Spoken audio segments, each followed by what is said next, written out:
There we go. Good morning. Welcome to the Cory Morgan Show for Friday, April 9th.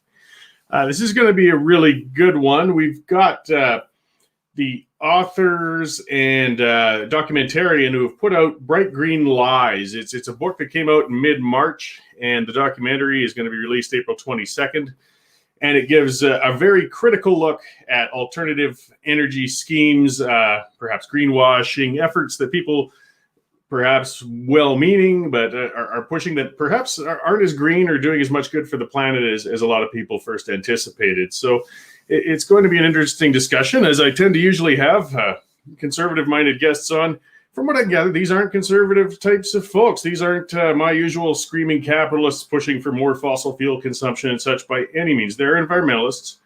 They're committed to greening things up, but they don't believe the conventional approach to it is actually where things should be going. So that'll be a really good conversation. I'm looking forward to it. After that, I'm going to be speaking with Kris, who is the BC director of the Canadian Taxpayers Federation, and always lots of tax things to talk about. I usually get Franco Terrazzano on, but I'm going to have Kris this time, and I'm sure we'll speak to a lot of our spending and taxation issues. I'll get out here and note as well our sponsor, which is chironsway.com. She's certainly been a strong supporter of the Western Standard and these new digital broadcasts. If you've got stress or anxiety issues, again, if you go to conventional medicine, quite often they're going to prescribe you with pharmaceutical products or things that perhaps might not be what you actually need. Talk to Penny at chironsway.com. Consultations are free. It could be that you just need some dietary changes, some other means of healing your thought, your spirit, and so on, without having to dip into the pill bottle, because these are stressful times. A lot of people are under a lot of pressure. Support local businesses, support Penny, support yourself. This might be what you need for what's pressuring you right now. So I'll go through a couple of the news items. Something that has been hitting the news, of course, on top today was Prince Philip has passed away at the age of 99. Now, I'm not a big supporter of the old remnants of the feudal system and the monarchy, but all the same, I mean, he was a significant historical figure. You can see us transitioning through. If there's ever any questions on the genealogical line with Prince Charles, you look at these shots. No, he's definitely the dad. Now we get down to the grandchildren, we might have some interesting speculation going on, but he did pass away just a couple months short of his 100th birthday. A lot of people are dancing on his grave already, of course. He certainly made some colorful statements, things that aren't considered acceptable today, but you do have to remember that the man was nearly 100 years old. For the most part, he maintained the post with dignity. I believe with the Queen, that'll pretty much be the end of a full era, and as we see the remnants of the monarchy fading away, as they probably should, but we'll still recognize them as the historically significant people that they were. And it really was the passing of an era that's, best behind us, but all the same, condolences to those concerned. I just have to give a quick rant on this one. Yeah, United Airlines has decided that they are going to set aside skill requirements in their training and hiring and bring people on based on, affirmative action essentially. They want to make sure they have a number of minorities or other people on. It's just one of those realms where I really want them to focus on skills rather than filling quotas of certain wants and things that might look politically correct. There are some fantastic people of every race and sexual orientation and gender identity who I'm certain can fly planes, do surgery, and so on, and they will make it to the top of the list, and they will become hired anyways. It's really frightening, though, to think that hiring practices on something this critical would focus on anything but the person who's at the top of the class. So come on, guys, give your heads a shake. This is really, again, I don't think when airlines are pressured enough as it is with the pandemic and people not traveling so much, having something that makes your airline appear that it may be a little less safe than other ones isn't going to be good for ticket sales. I'm not a master of marketing, but I suspect that won't be a wise one. I want to go quickly into something Dave Naylor with the Western Standard has been going into. He's been doing a series on the whole incident with Kaylin Ford. If you remember, she was a star conservative candidate for Jason Kenney. Mid-election, a bunch of scandal broke. Some quotes came out. The media jumped all over her. She left the race. Her career was ruined. She was finished. Well, now she has turned around and taken the accusers and a number of them to court. And as we're seeing the court records, we're really getting an idea of seeing what really happened here. And it's horrific. And it's a really good read. Dave's been digging into that. Now we can confirm these. It's not just he said, she said. This has been before a judge. And it's just galling what she's endured. I interviewed Kaylin before on a different show that I had with the Post Millennial. And I mean, she's a well-spoken, well-educated, very smart woman. She was going places, and that was why she's actually quite progressive as far as UCP candidates would be considered. They put her into a swing riding, and it got ruined. But now what we're seeing is it was essentially due to a conservative compatriot of hers. His name is Kareem Jivraj. He was, I don't know where to begin. He was a stalker. He made up, she turned him down for drinks, and he went shortly afterwards and registers a domain name in her name and puts up false stuff, makes her fight to get it back. He spawned, and this is all stuff from the courts. This has now been proven. He spawned fake Twitter accounts, which slandered her. He harassed other female journalists. There was definitely a pattern to what this man was up to. He recently, just in March, has been arrested for assault. So this was a very unsavory, dangerous character who had an obsession with a woman. He was a man shunned. So instead of being like a rational individual and living with it and turning away, unfortunately, as too many bloody short dick men do, he went on a harassment campaign to try and tear her down. And he just ruined her. She's still having difficulty getting employed to this day. This is an Oxford-educated, bright young woman, and she's gone through this crap. But the other ones I want to give crap to are the media, because when this stuff was coming out, it was coming from this man who already had a bad record. If they really wanted to dig a little, they would find this is not a good, credible source. But in their zeal to tear down a conservative candidate, Press Progress, which is an alternative media outlet, took quotes from this man that were taken out of context from an academic discussion and tried to paint her as a white supremacist, and she was anything but. The CBC and the Toronto Star jumped on it again, zealous, hoping to tear down a conservative, didn't dig farther, didn't give her a chance to speak up for herself. When she did go on actually on one radio show in Calgary to try and defend herself, the radio host was attacked and swarmed, and sponsors were called because they were saying, you're putting this white supremacist on. It was just unbelievable. It was a sick turning on an individual. If you have political differences, by all means, and different publications have different slants. Of course they do. Mine certainly does. But this was just horrific. It was a character assassination on the most ugly of levels.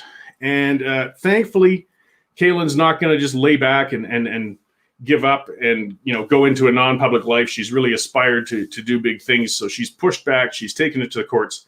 And from the court records that Dave's been digging up and what we're seeing what happened with this whole situation, I'm certain there's a number of lawyers at Press Progress, CBC, and Toronto Star who are sweating right now because they published this odious man's garbage and obviously didn't check their facts. And yes, they are named in her suit as well.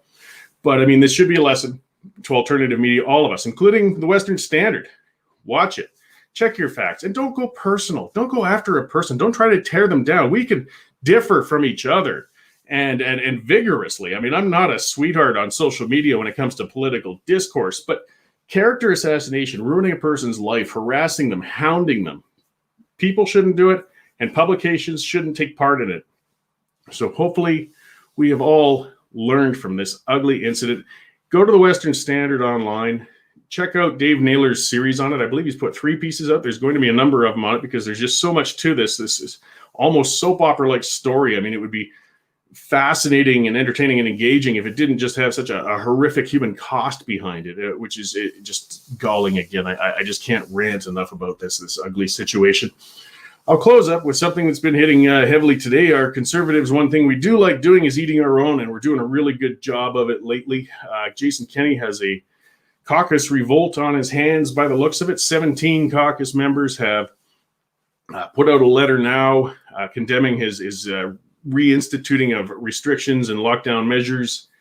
And then apparently, and the Western Standard got the exclusive on that, a number of MLAs were told at a meeting with Jason Kenney behind closed doors that Kenney would, if they keep this up, he's going to call an early election. He put, if you want to get an elected official to get in line, if they fear for their seats, if they fear for their job, they might behave. But 3 different MLAs confirmed this. What a terrible top-down approach for trying to get your elected representatives in line. This sounds more like a gentleman in panic who's having a hard time trying to keep things together rather than a rational leader. It's really been surprising. I expected much more out of Kenney. I wanted so much more. So even, Michelle Ripple-Garner came out and took a swipe at it because, again, just from that elected representative, I'm sure if O'Toole came hollering at her at a caucus meeting and making those kinds of threats, Michelle wouldn't be terribly thrilled with that whole prospect either. But it's going to be an interesting week. We're seeing businesses now committing, saying they're not going to shut down, they're not going to lock down. There's the ongoing battle back and forth to observe with the churches that are refusing to stop services. We've fenced in the one at Grace Life up by Edmonton that had been holding services in defiance of the lockdown orders. It's just a crazy period in human history we've got going right now. That battle between religious rights and, public safety, between the right of the state to impose controls and the right of people to freely practice their religions. I mean, I'm an atheist. This doesn't impact me directly, but I do understand the importance of religious rights for others. But at the same time, if there really is a number of spreads going on, is this a wise thing to continue allowing? Or was the church being foolish and being defiant? Could they have just moved on to virtual services? I'm sure we're going to be talking about this for weeks to come and probably years to come as we try to figure out just what has gone on with this insane pandemic. So I try to stop my screen share here. As I said, I will be moving on to the authors and documentarian from Bright Green Lies. It's interesting with their zest and zeal for trying to green things up, make things better. We can sometimes greenwash or put things on the wrong path. And there's an article I wrote years ago that was quite well received, but it was back when Calgary started their green bin program, where you're separating your goods, you're going to recycle, because recycling feels good. Immediately, it sounds like it's something that's a good idea. It's going to make things better on the surface, and quite often it is. But this was of glass, so we would put all the glass in the green bins.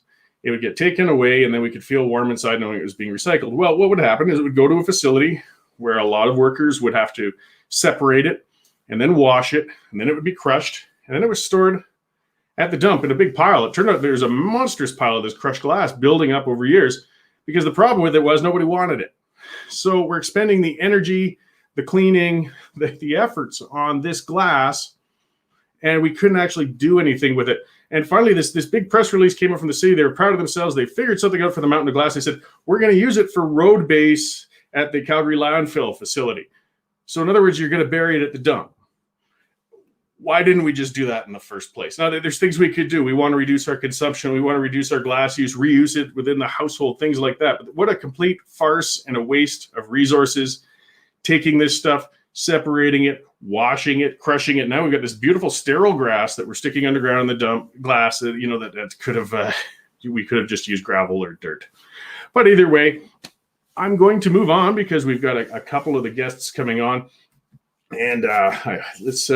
one of the authors of Bright Green Lies, Lierre Keith, and Julia Barnes, the documentarian who's got the documentary that's coming out April 22nd. It's been making waves. We've probably been seeing it. I saw Globe and Mail. I saw Financial Post. You guys have been kind of popping up all over the place with this. There's a lot of interest in what you've put together. So I really appreciate you guys coming on to speak to me today. Yeah, thanks for having us. So I guess I'll start with Lierre, perhaps, because you were one of the authors of the book. There were 3 of you and 2 co-authors, Max Wilbert and Derek Jensen. I guess I'll get right to the start. You've been a very active, self-described as a radical feminist, an environmentalist. So you've got some strong political views already.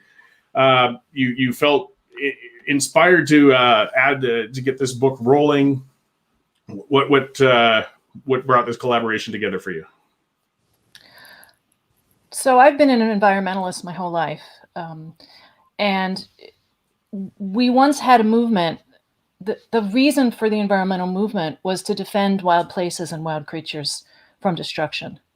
And over the course of my lifetime, the entire first principle of this movement has shifted. And now it's no longer about defending those wild places and those wild creatures. It's become instead, how do we continue to fuel the destruction of those wild places and wild creatures? And that's the biggest lie in the bright green lies. That our movement that was so impassioned and so honorable, this was what we cared about, was the wild places and the creatures. And now it's entirely become, how do we replace fossil fuel so that we can continue to do that destruction?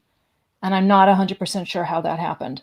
So that's problem number one. The second level of problem is that all of these technologies that are being proposed and indeed installed in some places, all of them are dependent on fossil fuel. So my friend Ozzy Zenner likes to say we have fossil fuel and alternative fossil fuel, because you can't make things like solar panels or wind turbines without vast quantities of fossil fuel. It all rests on that same industrial platform.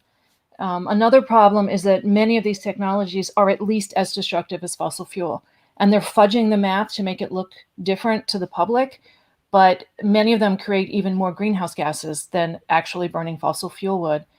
So that's another lie. And then the final thing is that the way that the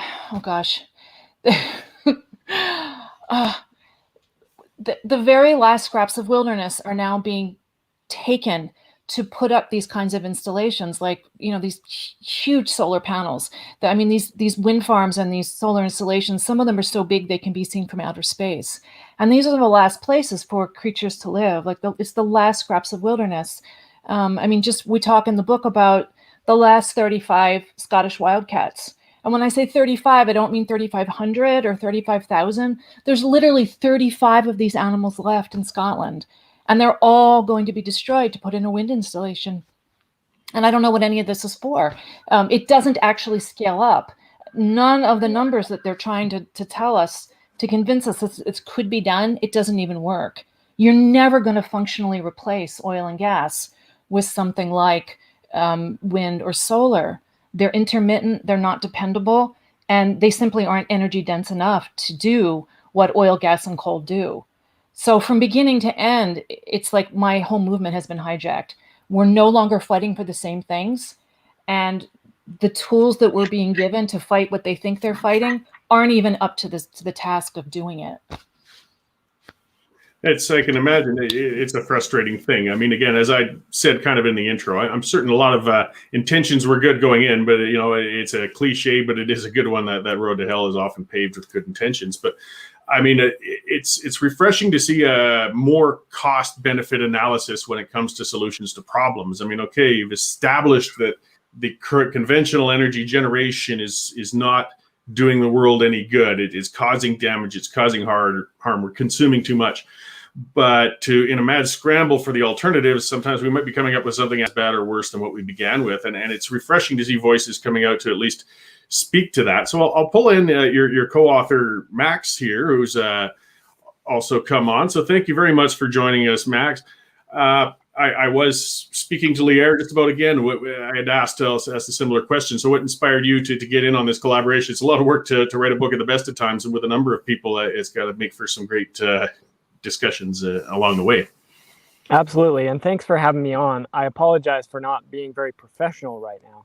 I have been for most of the last 3 months living on the side of a mountain in northern Nevada, protesting a proposed lithium mine here. So I don't know if you want to show this to your listeners, but I can actually turn around real quick and show you one of those wild places that is threatened by extraction to power this so-called green economy.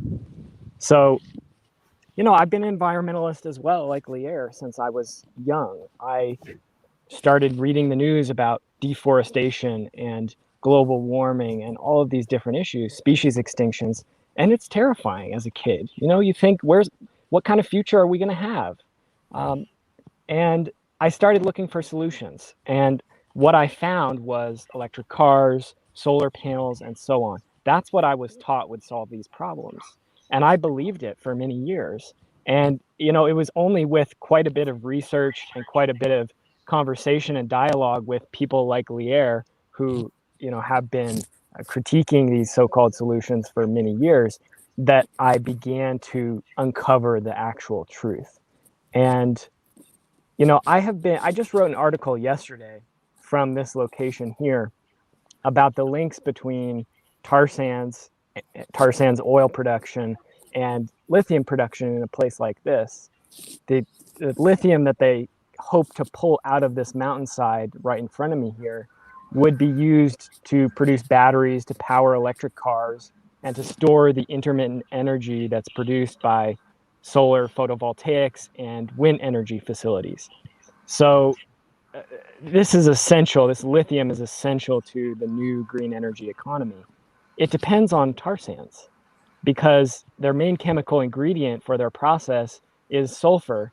And as probably many listeners to the show know, tar sands fuels are very high in sulfur, and they have to pull a lot of that out because of air quality regulations.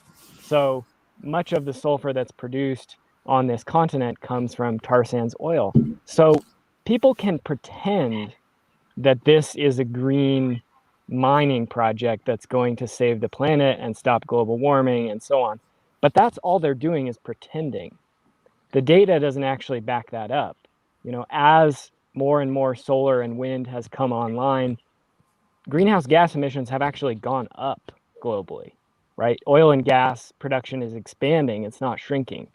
That doesn't mean it will necessarily continue that way forever, but we really need to grapple with the fact that if we're living in the society that's based on perpetual growth, that's based on taking huge amounts of quote unquote resources from the natural world, and just producing endless streams of consumer goods and cheap products, it doesn't really matter what energy source powers that, right? It's going to destroy the planet sooner or later. And, that's why I think it's so important that we get this information out there. All that research and discussion that I had to have to uncover these truths, we want to help people, short circuit that process, bypass the 10 years that it took me to do that, and they can just read the book or watch Julia's film and start to learn the truth about these issues. Great. Well, and I'll bring Julia in. So this couples in quite closely. I'm certain you've heard the parallel many, many times with the Planet of Humans and follows up on that, which was, again, something that was different. This came from producers and individuals that we wouldn't anticipate would come in critical of some of the alternative energy sources, things that have been trumpeted as our solution going forward to challenges today. So this documentary is coming out April 22nd. What's your reception been on the way in as you're getting ready for this release? It's been mixed. I mean, generally, I think people are excited to learn about this. I think there's definitely somewhat of a hunger for this information. Anyone who's involved in environmentalism, we have been marketed to for a very long time that solar panels and wind turbines and hydro and biomass and all this is clean and green and sustainable. But I think if you've really looked into these issues and understand the root causes, I think everyone kind of has a sense that that's not going to be sufficient to solve these problems. But it's really interesting when you start learning more about it and actually how harmful this industry is to the natural world. And I'm coming at this from a perspective of, I made a documentary about the ocean prior to making Bright Green Lies and the big issues that are facing it. And one of the most surprising things to learn was the impact that this green technology industry could have on the ocean, because there are plans to mine the deep sea to produce the materials for things like batteries for electric cars and grid energy storage for solar and wind. And this is a highly, highly destructive industry that is coming down the line. There are some estimates that each mining vessel would process 2 to 6 million cubic feet of sediment per day, which would be dumped back into the ocean, where it would toxify the food web with heavy metals, increase the turbidity, possibly disrupt the plankton in the ocean who produce the oxygen in 2/3 of the breath we take. So yeah, this is a really huge issue, and we definitely need to be looking at the reality behind this industry. It's not this clean and green and sustainable thing that it has been marketed as, but I think the perspective is really changing on that. And yeah, I hope this film and this book will help to reclaim the environmental movement and make it again about protecting life on this planet, make it biocentric. Yeah, well, and I really appreciate that. And something I'm enthusiastic about in seeing this, though, is we're seeing people of different political slants sort of agreeing on something for a change, which doesn't happen nearly often enough. And I mean, I will point out, I'm in Alberta. I worked 20 years in the oil and gas industry and exploration internationally and within Canada. I spent 4 years in the Arctic. I spent time in the Gulf of Mexico area. I do know, as an Albertan, too, some of the commenters have pointed out, we call it oil sands up here, and we tend to cringe when we hear tar sands, but that's a debate for another time. But the presumption, too, that like part of why I was a surveyor, I worked in the bush, I worked in the Arctic, because I did love the wilderness. I loved the pristine land I was in. I liked working, and there's no way you could have no impact, but I liked seeing it minimized. I mean, we weren't all people out there bent on destruction or ruining what we saw when we were in these zones producing energy. We were people who were making a living and going after that, but at the same time, we didn't want to make it any worse than we had to, or at least most of us. And I think most rational people want to protect the planet. I mean, they do understand we're all dependent on it. We want our children or grandchildren to enjoy some of the wilderness areas we've been in, areas such as Max is in the desert. I love working down in the desert. It's an underrated area with far more diversity and wildlife than people would ever anticipate. And yeah, now we're putting it at risk with other projects. So I'll get to the harder part, though. I'll pull the air in. We are still, the world population is growing. Our energy consumption is growing, as you're pointing out. Where do we start moving towards solutions, though? That's the toughest question of all the time. People don't want to give up their creature comforts. They don't want to give up their cheap energy. Yet at the same time, we want to protect the planet. If these alternatives aren't going to help, where can we go? So, I mean, this comes down to what are we going to value? And so you can make the argument from justice, and you can make the argument from self-worth. And so if you make the argument from justice, you say all of these creatures have a right to exist on their own because they do, just because you're going to value them, and that there they are, they have a right to be here. They're part of, the web of evolution, and, every single creature deserves our respect. Then the other argument, from self-worth or self-interest is, without them, we're all dead anyway. So to my mind, no matter how we come out it, we have to have a living planet. That you and I cannot produce oxygen, and we are also not primary producers, which is to say we can't photosynthesize. We're not plants, so we can't make our own food. We, as apex predators, we're absolutely dependent on consumption, and that's not a bad thing. We apex predators have a role to play in that food web, and a very important role, but we can't do it without them. So whether you want to acknowledge that other creatures have a right to existence, or whether you just want to care about humans, either way, we have to have a living planet. So having said that, if we can't continue to consume our planet, we can't eat our planet and have it too. So the problem with what's happened to the environmental movement is that it's completely changed course. So that instead of protecting the things that we need to actually have a living planet, they want to continue to fuel its destruction. And we need to have a good long think with ourselves as a species about what is the future that we want here. And James Howard Kunstler has this great line where he says, the planet needs us to be reality-based adults. It doesn't actually matter what we want. At the end of the day, what matters is what the planet can sustain. And at this very moment, we would need 40 planets to sustain the levels of consumption that we have in the wealthier Western countries. It can't be done. There's even a child can understand that math. So are we going to notice what we're doing before it's too late and, pick a different course? Because for most of our time on this planet, we were not monsters and consumers. We didn't destroy everything in sight. It is very, very recent in human culture to have these kinds of lifeways that simply destroy. Like, up until very, very recently in our time on this planet, we took our nourishment from inside living communities. We didn't impose ourselves across them and just turn it all to humans. Right now, 80% of the primary production and the secondary production, which is to say the sunlight, goes directly to support humans and no other creature. There's no way that we can think that this is a plan with a future. So, part of this is we have to start to reconsider that. I mean, as Richard Heinberg says, the party's over. This was a way of life that maybe 3 generations of people got to experience, and it can't go on. Not if we want to have oxygen and food for the next generation. Well, and for the most part, our resources that we're dependent upon are finite, whether it's fossil fuels, the metals for the alternatives that we're digging up, or even nuclear options such as that. I mean, there's a lot of debate. I mean, I do know from exploration, there's a heck of a lot more fossil fuel out there than a lot of people anticipate, but there will be an end to it at some point or another, and with others. So we do have to look farther ahead somehow and how we're going to deal with that, because we won't always be able to generate such things for ourselves.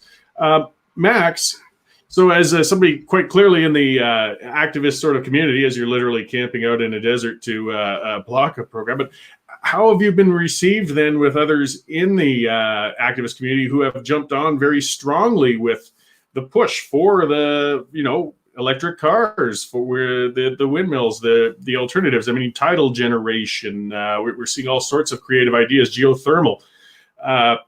But now that there's a critique upon it, has some of them been shifting and then minds opening in that sense, or has there been, I guess, some negative pushback as well? It's definitely a mixed bag. And here in Nevada, with this fight in particular, we're really finding ourselves with strange bedfellows, you might say. So the folks who have been opposing this mine are mostly conservative rural ranchers and farmers who their water sources are threatened with destruction. Their fields are what the toxic pollutants from this mine will blow onto.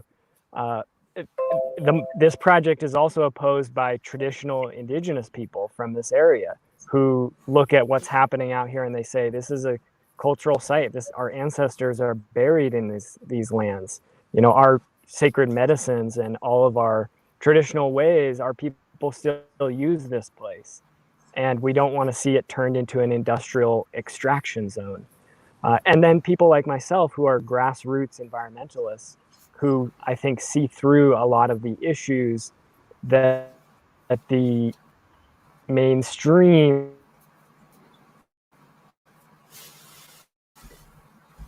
promote.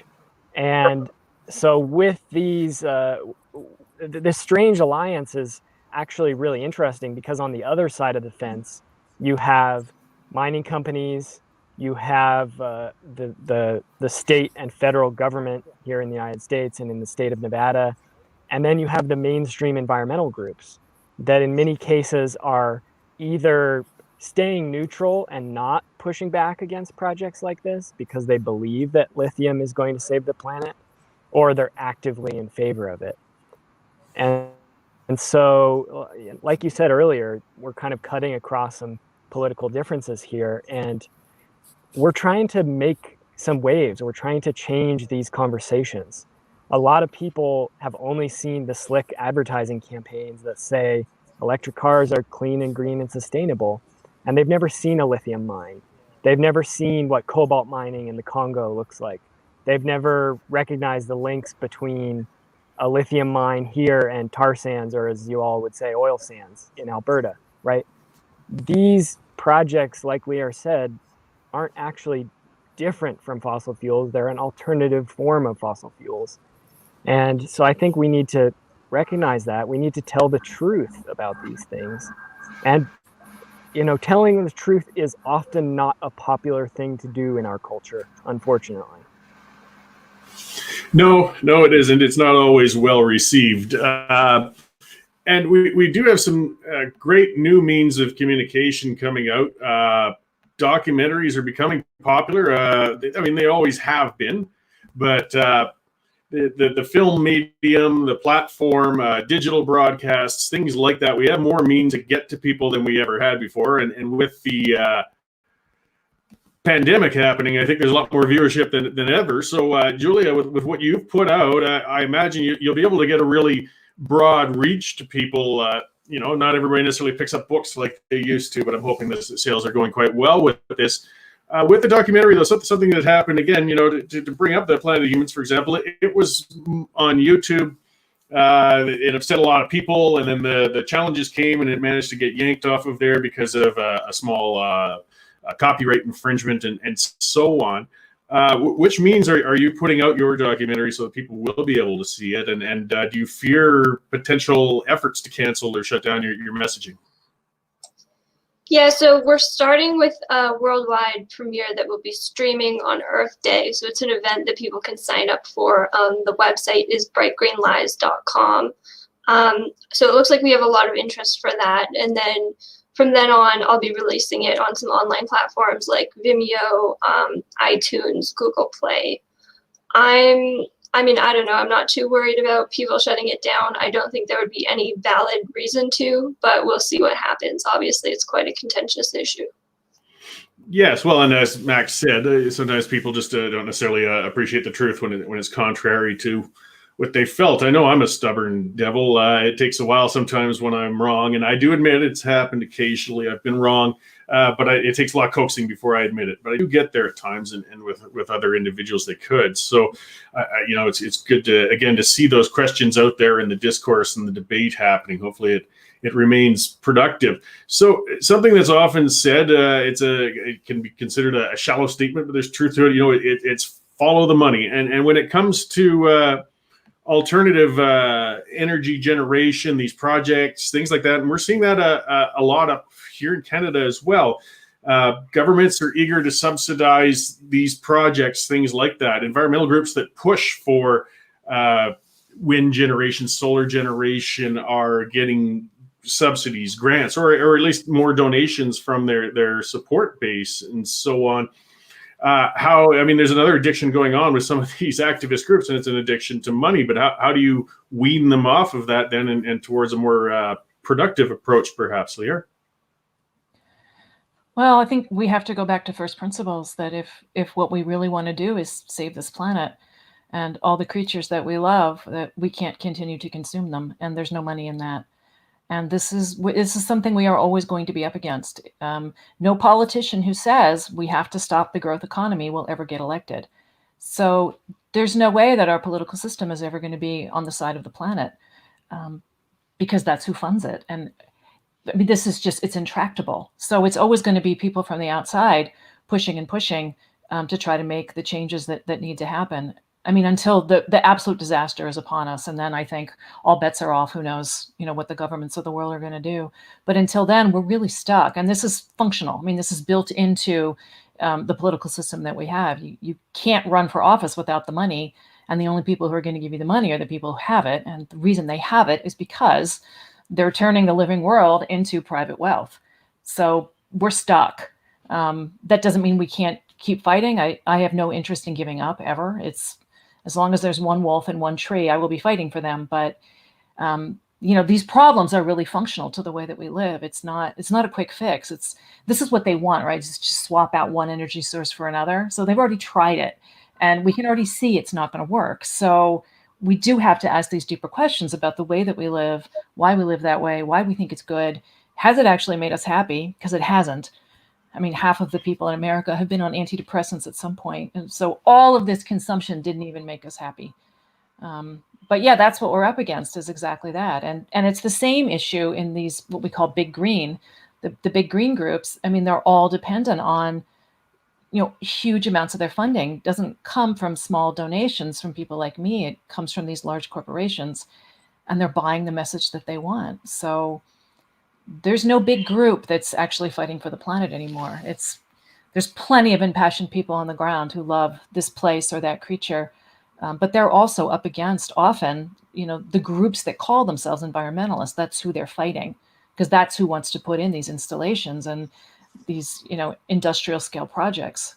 So we're in a bad way. We don't have the movement that we need right now. And so, I mean, that's why we wrote the book, is because we want that movement back. Yeah, well, and the thing is, the bottom line is we're growing and we're consuming, and we want to consume. I mean, it's personal comfort for people. It's asking a lot for people to back down. I can't see that trend changing anytime soon either. People want energy on demand. They want cost-effective means of transportation for travel. I mean, it's in our nature. Something a commenter was pointing out too. We're seeing world changes in demographics. We're seeing a northern migration from less developed countries to more highly developed countries. Those populations are growing, but those highly developed countries, of course, consume much more energy per capita than the one they came from in the first place. So we're seeing even more shift to more consumption. So, and it's difficult. I mean, and we try to pivot. Here in Alberta, there was a coal mining proposed in the eastern slopes of the mountains, and that caused quite a number of people to become very upset. Again, as Max was speaking, these were ranchers downslope from it. These were traditionally very conservative people, but they didn't want that happening. It did demonstrate also, though, that not in my backyard. They'll vote for energy development as long as it's somewhere else, not my place. But they still want the energy. We want the energy. We're going to use the energy. Telling people it's bad isn't going to stop them from consuming it. So getting back to where do we go? I mean, we want to consume a bit less, but we have to take a rational approach to it, and it's going to take some time. So as we keep shutting down potential new projects and resources coming into a period of recovery from the pandemic, though, what can we move towards, Max? Well, I think that this is a really important point. If we accept the premise that our society is going to keep growing and that we're going to continue generating industrial amounts of electricity, we've already lost the fight to defend the planet. I think at that point, if we surrender that idea, then we've already committed ourselves to destroying the living world. And that's something we've seen over centuries now of this culture that we live in. So, we can talk about, it's politically a non-starter almost these days to have these conversations. But, this is a time for visionary politics. I don't think we can live in this sort of past world, in this past mindset that we've been in for so long, where we say, it's not reasonable to stop consuming industrial amounts of electricity. So we just need to figure out how to make it less destructive. I don't think that is sufficient to meet the challenges of our time. Because, right now with the crises that we're facing, you mentioned migration, right? With climate change, there are predictions that migration is going to accelerate, even beyond those predictions. In many cases, because, like you said, the first world nations, the wealthy nations, do their resource extraction in these poor countries. They destroy the environment there. And then the people say, screw this, I can't grow crops anymore. I can't drink the water. I need to go somewhere else, right? So we're going to see more and more of this in the future. I mean, if you look at desertification, if you look at ocean acidification, as Julia mentioned, plankton populations are collapsing. The ecological fabric of our planet is disintegrating. And we're insulated from feeling that on a daily basis because of cheap energy, basically. But, if you live in a small island nation in the Pacific Ocean, sea level rise is not a theoretical future thing, right? It's happening to you right now. Your island is disappearing because of it. If you live in the southeastern United States, the increase in extreme weather is not a theoretical thing. You're getting hammered by these hurricanes year after year after year, right? So, I think it's a time for visionary politics. And instead of thinking about, what can we do realistically, I think we need to be thinking about what needs to be done and then working backwards from that premise about how do we get there. And that is not easy. I'm not suggesting that is easy at all. I think we need fundamental transformations in our economic system, in our food system, in our political system. We need to relocalize our way of life.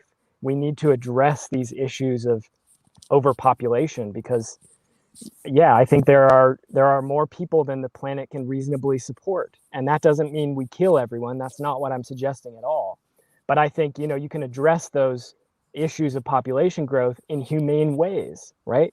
Most women, when they're educated and given some degree of political power and control over their own lives, they only choose to have 2 children. And because some people die obviously before they reproduce, unfortunately, or choose not to reproduce, you actually have a steady or declining population, right? So I think it's only because of the political situation that we find ourselves in that we have this huge population growth. I don't think it's inevitable.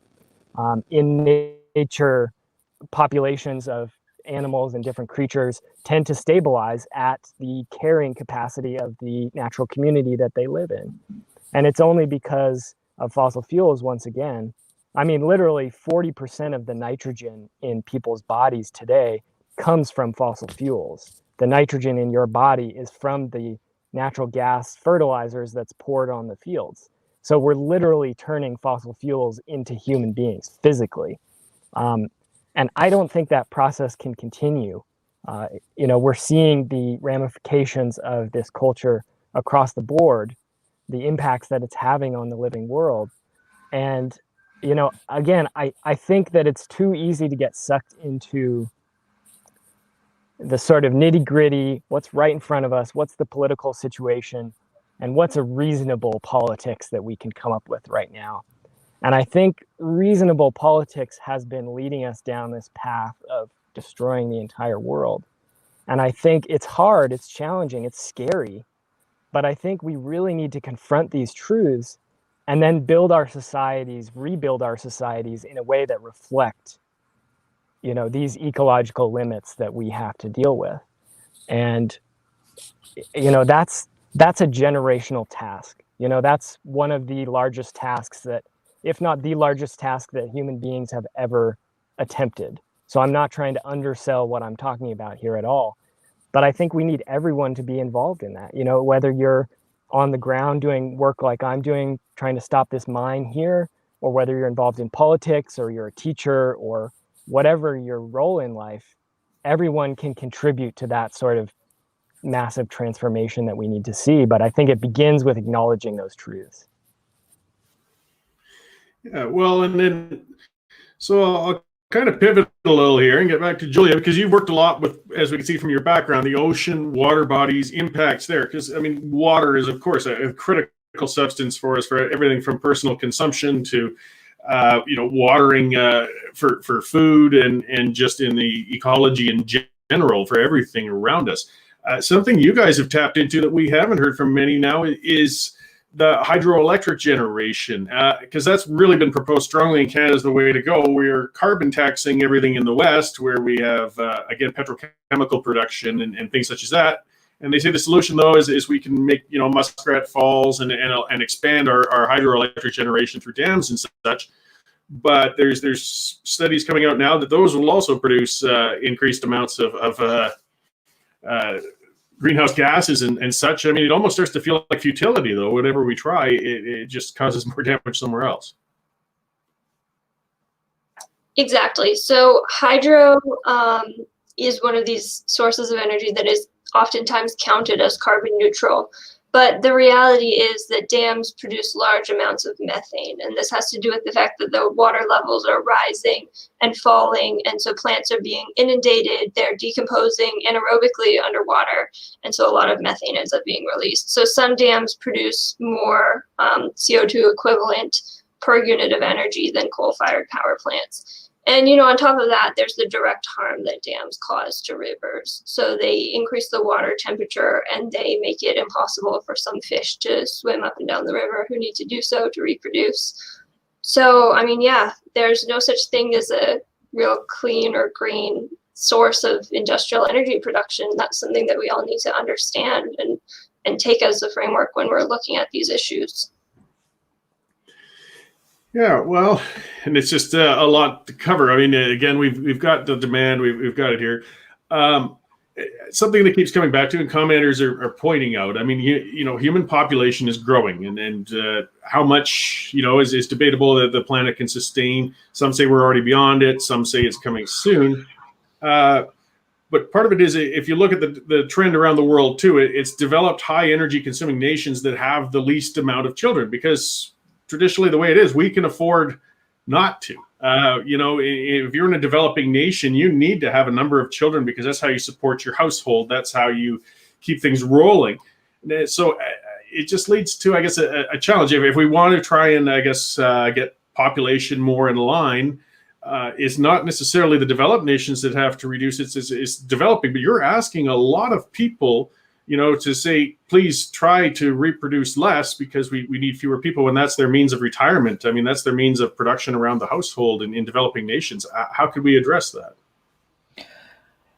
So, I mean, a lot of times this debate is set up as people versus the planet. So, we're in conflict with the needs of the planet.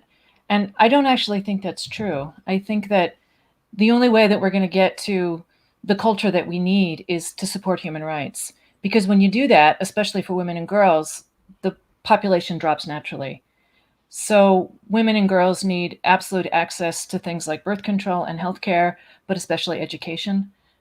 It's not just about birth control, though it is about that. It really is about women's liberty. So when women and girls are treated as fully human and have access to all of that, which is stuff we should want anyway, right? I mean, these are good things. We should care about human rights. But when women and girls have full human rights and are able to do all those things, they naturally choose to have fewer children. And this is why, we never need to suggest anything like, the one-child policy in China, or, some of the reproductive horrors that are happened in Cuba. Like, we know the kinds of, the human rights horrors that have happened to women when population control, is suggested as an option, the forced sterilizations and all of this. And it's just a nightmare. And it always falls on women. But those aren't solutions. Those never actually address the problem. The problem is that everybody needs to have their fair share. So when there's enough food to go around, which we could do tomorrow, and women and girls have full human rights, in fact, the population just starts to drop naturally. As it turns out, most couples really only want about 2 children. So there's always a few people who want more, and then there's always going to be people who don't want any, but it averages out to about 2, such that right now there's actually already 42 countries that have either negative or stable population growth. And that's how they did it. So this isn't something we need to be afraid of, that it was never people versus planet. It's like, we don't have to make these terrible decisions between, do we want full human rights, or do we have to do horrible, horrible things in order to save the planet? That was never a thing that was going to work. So we really just need to give women and girls to support them and uplift their rights. And then this problem actually takes care of itself. Okay, well, and a word I don't hear often enough, in my view, is mitigation. Something I appreciated from you, Max, is at least pointing out that these solutions, things like Leah are talking about too, these are cultural things that may take generations. It's going to take a while. In the meantime, I would like to see, perhaps we can mitigate the impact we're having. It's not going to happen overnight, but we're in a circumstance where it seems every move we make to develop more energy, we have strong opposition to it. I'll use the Western Canadian example. We have abundant natural gas resources up here.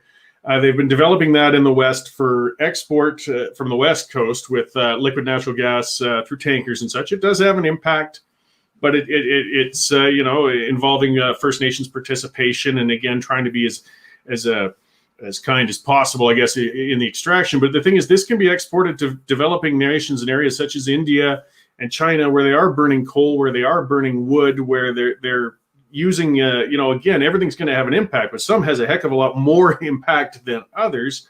And in transitioning to natural gas, this could at least perhaps bring about some of, 2 things. Get that prosperity that's required in order to perhaps, have smaller families and things such as that, but also to generate power for their needs and things such as that without having as adverse an impact on their local environment as it is.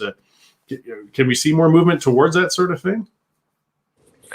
Well, I think it depends, because, some data, certainly with some types of, fracked gas or shale gas formations, the greenhouse gas emissions actually end up being higher than coal often because of methane leaks within the system, right? So I think that I'm in favor of reducing the amount of harm that we do to the planet, but I think that it's never going to be enough fundamentally. And I think that the more that we keep investing in these systems that maintain the status quo, the more momentum we put into this energy consumptive system. And, I recognize that this is really challenging too, because the legal system that we live in. You know, if you're part of a corporation, you have a legal fiduciary duty to your shareholders to maximize profits. And that often does mean cutting corners. That often does mean sacrificing the environment or ignoring quote unquote externalities in order to boost the bottom line. Those are structural issues, right? And so often the people who are in those corporations and in those institutions, they're really quite interchangeable. You know, so if an individual in the company tries to do the best thing for the environment, they might actually get fired because they're not going to prioritize the bottom line properly. And the shareholders, the board of directors might not be happy with that. So I think that reflects the issue that, you know, it's not so much about the individual behavior here. These are structural problems. They're cultural issues, they're social issues, they're economic issues. And similarly, you know, I don't think there are individual solutions to these. You know, I'm sitting here in my car, and yeah, I own a car and it runs on fossil fuels. And, you know, I try and do the best I can. Got a good gas mileage car, and I keep an old car running rather than buy a new one every couple of years to reduce my energy consumption. But, you know, I often like to say a hypocrite is just a person in the process of changing, or more broadly, you know, a hypocrite is a member of a culture in the process of changing. And, you know, so as far as the harm reduction stuff, I think it's important that we pay attention to that. But I think far too few people and far too much of our political energy, our community energy, our organizing energy actually goes towards eliminating the harm. Once again, having that visionary strategy and, you know, being honest about it. Because, yeah, like you said, the reality is so much of our food production today depends on fossil fuel fertilizers. So much of our lifestyle, just keeping people alive, depends on these high energy systems that we live within. So if we want to move away from that way of life, we need to address that realistically. And that means, you know, we need to relocalize our food systems. That means we probably need to abandon the industrial agricultural model and move towards more agroforestry, more holistic grazing practices, more permaculture. These are challenging things, right? Farmers who are out on the Great Plains, who are out in the plains in Canada, they don't know how to do those things. They don't know, they don't have the skills. They're going to need help. They're going to need a lot of people to move into these areas that have been depopulated because fossil fuel powered machines can do the work that hundreds of people used to do in the past. So, you know, I think that we need to envision the future that we need to get to and then start taking immediate steps to get there rather than focusing so much on harm reduction of the processes that we're going to need to abandon as quickly as we can. Okay, well, thank you. And I'll move on to close things up here and then just kind of hear from each of you. You know, Lier, again, you know, thanks for joining us. And in this last few minutes, so I guess what message would you like to get out as to where you guys are moving, where people need to move? Big questions, but we've got some time if you like. And where can we find more information about what you're up to? Well, to find more information, you can go to breakgreenlines.com. That'll take you to everywhere else that we're involved. And you can watch the movie on April 22nd. And I really encourage everybody to tune in for that hour and just see what Julia's put together, because it's all explained. Everything that we think is true is in that movie.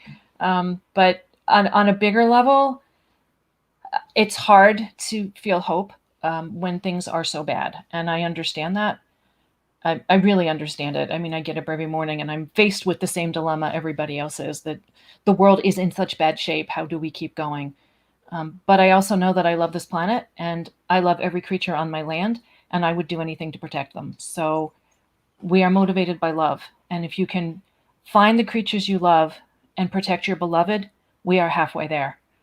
Because no matter what you love, it is under assault right now. It's bad. But motivated by love, I don't think we can lose. So ask whatever deep questions you need to ask and never stop, because that's what it is to be a human, right? We have this storytelling capacity and we also have a great intellectual capacity. So, I mean, the only reason I got to understand the things that I understand is because I never stopped questioning. So that is a really, it's a very key skill to being human, and it really does make us adults. So some of what you're hearing from us today, I'm sure is going to seem slightly insane, but we got here by thinking and by questioning and by trying to engage with actual reality on the ground, not with a fairy tale, not with the world that as we would like it to be, but as the world as it is. So just don't give up your curiosity, but never ever give up your love. And I think we will still get there. That's great. Thank you. And I'll head to Julia here. So again, just perhaps to remind folks where and when they'll be able to watch this is you've done a number of documentaries, so I'm certain we can look forward to a great production there.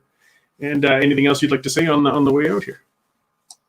Yeah, thanks so much for having us. And you can watch the film at, you can get tickets at brightgreenlies.com. Right on the front page, you'll see a little thing where you can sign up to watch it on the 22nd. And I don't think I have too much to add to Lierre's brilliant ending there. Just, yeah, I mean, obviously things are quite bad right now, but we need everybody who can be involved in turning that around to get involved in it. And yeah, I mean, learn about what's happening, watch the film, read the book, do your own research into this stuff, and yeah, figure out how you can contribute to making the world a better place. Because yeah, we're certainly not heading on the right track right now, but we need to do a lot of work to change that. Great. Well, thank you very much. And I do appreciate, again, people getting word out on new platforms, new means to at least invite discourse. Even if we aren't all agreeing, this is a good way to share it with other people. So I'm looking forward to it, and I will be watching that, and I'll give it my review at that time. So, and I'll finish off with Max down there out in the desert.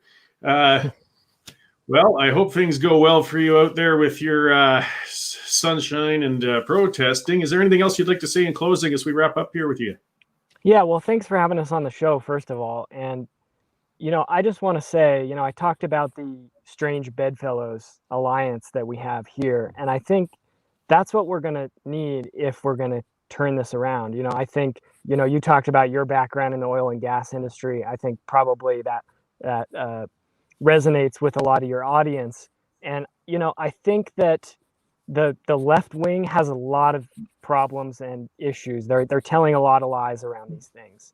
And there are a lot of things, you know, that I think, you know, like we talked about with the natural gas, there are a lot of things that I think need to be reevaluated from the extraction side of things as well, from more conservative parts of the country and more conservative economic areas. I think that we need to have the courage and the wisdom to tell the truth. And I think one sign of wisdom is to be able to look back on your past beliefs or your past behavior and say, you know what, I think I made a mistake, or I'd like to change my mind. I'd like to evolve my opinion on this topic. I think that that is one of the biggest signs of maturity and intelligence that you can find in a human being. And so I'm really hoping that our book and the film and this conversation hopefully can prompt people to, you know, interrogate their own beliefs and have those hard conversations, look at the information, look at the data, look into their hearts, like Lierre said, and try and collectively figure out a way that we're going to get out of this mess, because we're in a deep hole right now as a society, and it seems like we just keep on digging. So that's why I'm here at Thacker Pass. People can check out protectthackerpass.org if they're interested in what we're doing out here in Nevada. And, you know, we're trying to stop digging that hole deeper and, you know, start getting our way out of there. Great. Well, thank you all very much. It's been a great discussion and informative. So, and I'm certain there'll be a lot of good discussion with the viewers after this as well. So good luck with your endeavors. Looking forward to the documentary, and perhaps we'll talk again down the road.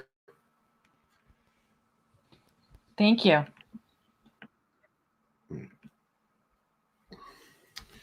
Okay, everybody. Well, that was something, you know, a little different in coming along, but it brought a lot of new questions to light, some different perspectives and thought. And that's what I want to do on here. I don't want to have an echo chamber all the time. We can always bring on a bunch of conservatives, and I do predominantly bring them on. But I think we do have some commonalities and common causes and interests with these guests, and it was well worthwhile to have them on to chat about. So something different from talk radio also that I have is I don't have commercial breaks where I can sneak away.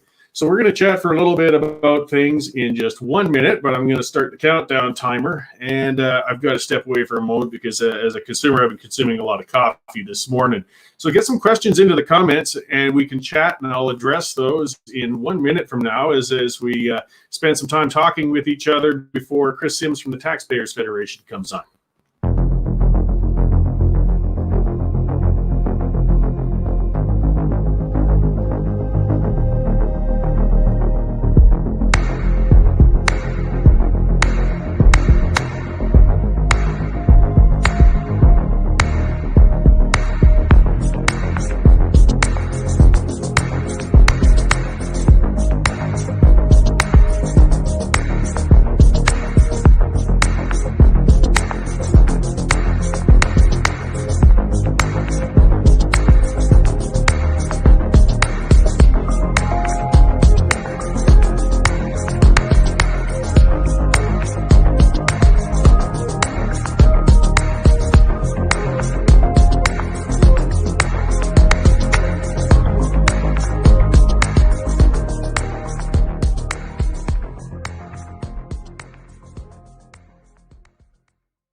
Okay, and back and much refreshed. Yeah, so again, I mean, I saw a number of, people getting a bit irksome throughout the presentations from those individuals. And that, of course, being environmentalists, they love using that tar sands term, which gets us worked up. And there's a lot of bigger questions. Something, I wished I'd heard more. I did keep trying to go for was, well, what's the alternative? Where do we go? And we didn't get much clear answers on that, unfortunately. Everything is going to have an impact one way or another. But what was good from these guys, they're breaking orthodoxy. They are,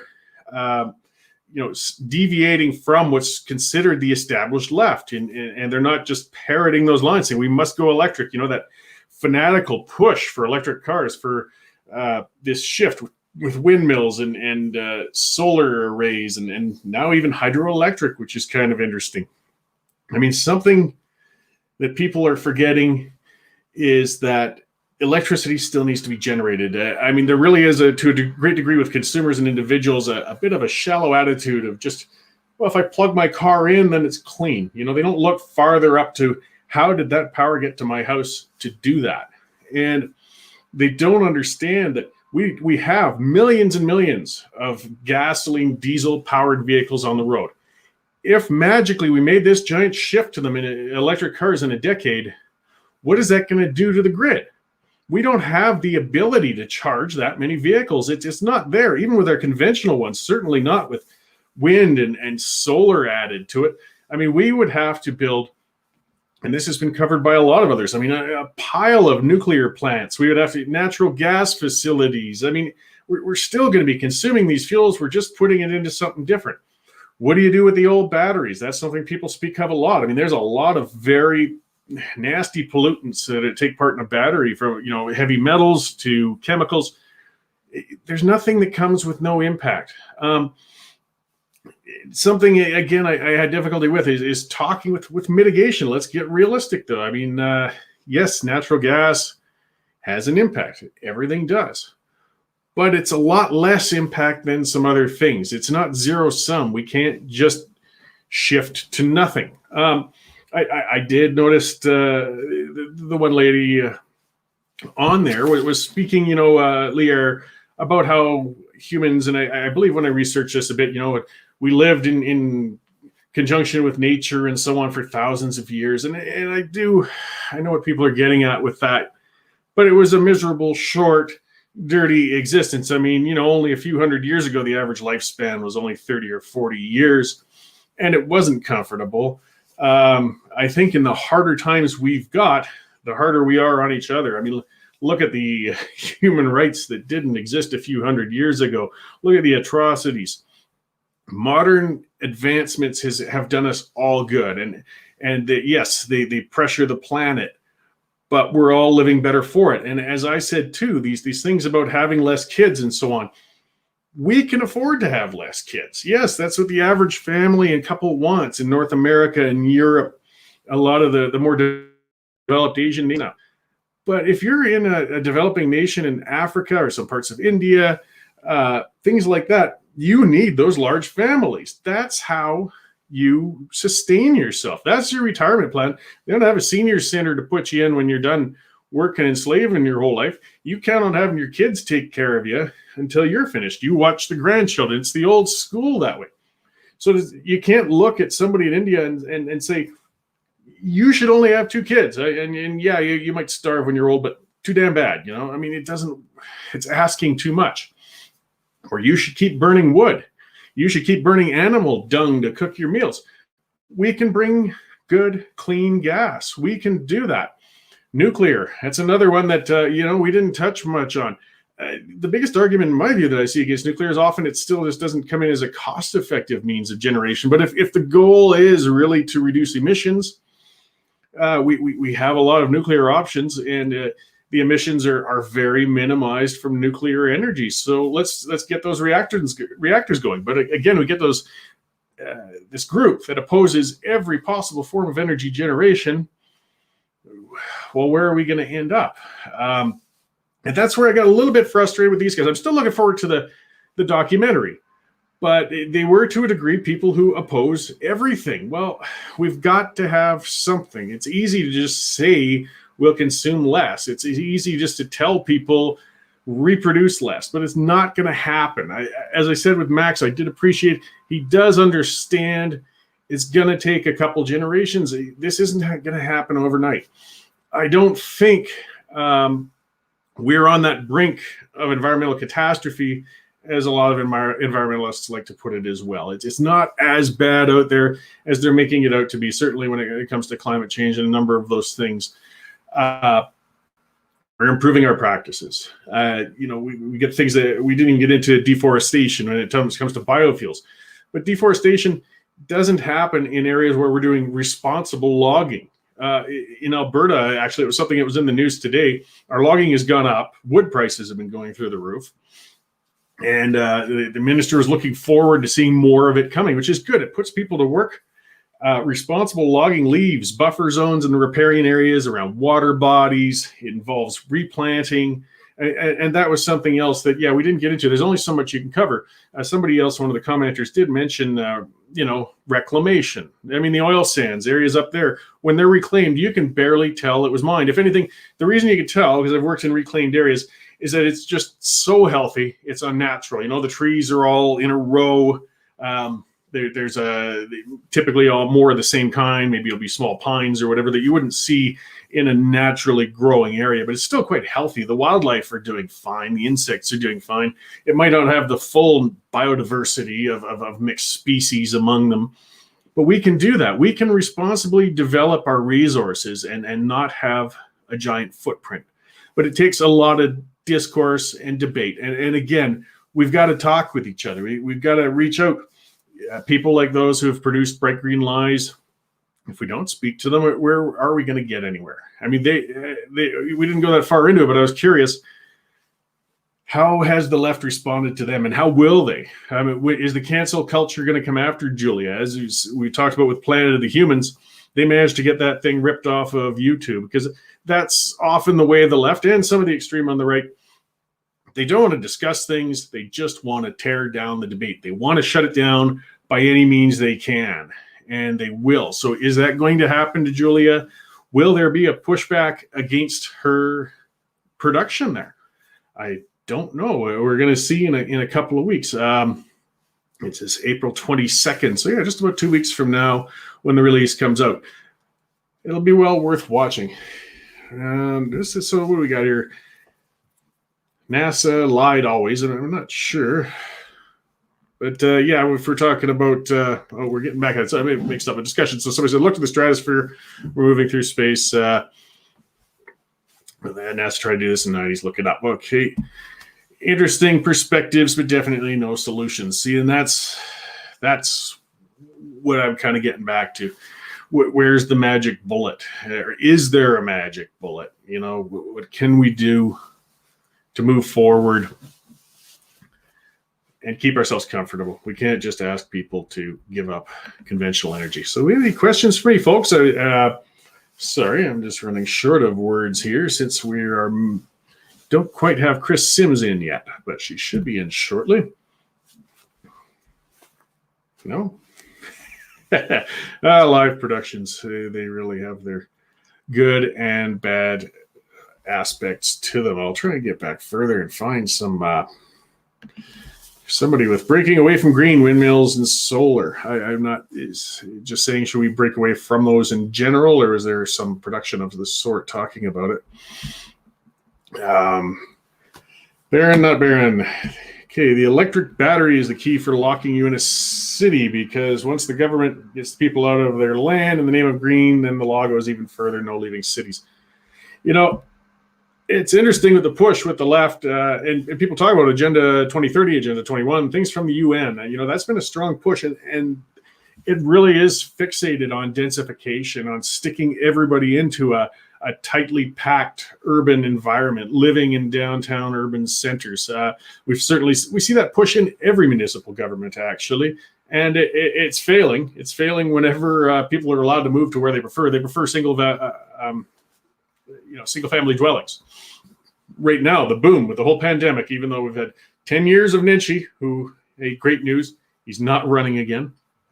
10 years of Nenshi trying to stuff everybody into Calgary's downtown. And what's happening today, and it's millennials. There's the neat thing with the stats coming out. It's millennials who are buying these single family houses. They're moving out. They're not moving into the condos. They're not going into the towers like the ones behind me. The companies aren't moving into those towers.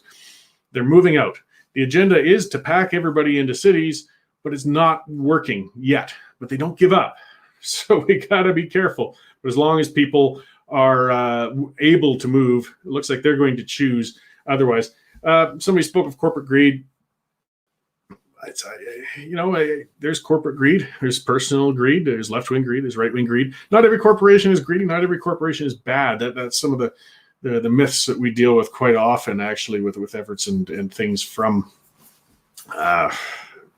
activism on left and right. A corporation is just a business entity.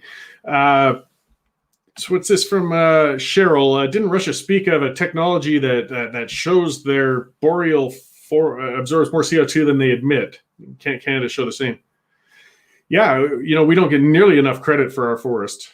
I mean, look at Canada's boreal forest. It consumes most of the country, and it takes in CO2 and it lets out oxygen. But we don't take that as credit. I mean, we're unfortunately under a federal leadership that is just self-flagellating and saying we've got to be the Boy Scout, we've got to shut down our stuff. And again, no alternatives though. With these things, they're unreliable. We see in Germany, people keep saying, "Oh, look at them with all of their renewable energies going on." Yeah, but they're importing gas and power from neighboring countries because the wind isn't cutting it, and that energy is being generated by coal. So we got to get realistic. And again, getting back to the guests, at least they were bringing a little more of a realistic approach, even if they tended to be more left swinging than a number of others. What's this? Japan's doing a test city completely run on green. So far, it's not working out. Costs, waste, etc. Yeah, I mean, the initiatives are happening. They're trying. They're bringing these things in, but more often than not, they do be complete failures. I mean, that's the thing too, the shelf lives of these projects. In Medicine Hat in Alberta, we saw that, what was it, $20 million for that solar project that went up outside there? And it's Medicine Hat. That's Alberta's driest, sunniest spot. And they had to pull the pin on it after a few years. It just wasn't worth it. It didn't work, but it doesn't seem to stop them. I know there's more solar being built right now and there's more wind. Part of it's getting the state out of it. That's the thing. If this stuff is viable, if it's good, if it's what people want, a private company will do it. They will provide it. But as soon as you always get the cap in hand asking for subsidies and taxpayers to bail them out, well, then we know it's not going to be viable. It's not going to be good. That comes back on the right wing's guilty of it too. I mean, the big cry in Alberta has been economic diversification. And we talk about with our oil and gas that we got to export finished product rather than raw, bitumen and oil. Well, so we've spent money. We're pumping billions. That's another boondoggle that Kenney's continued, and Notley went on, and Stelmach with this refineries that we're subsidizing that aren't worth it. The reason that it wasn't built was it's not worth it for companies to build these things and export this finished product.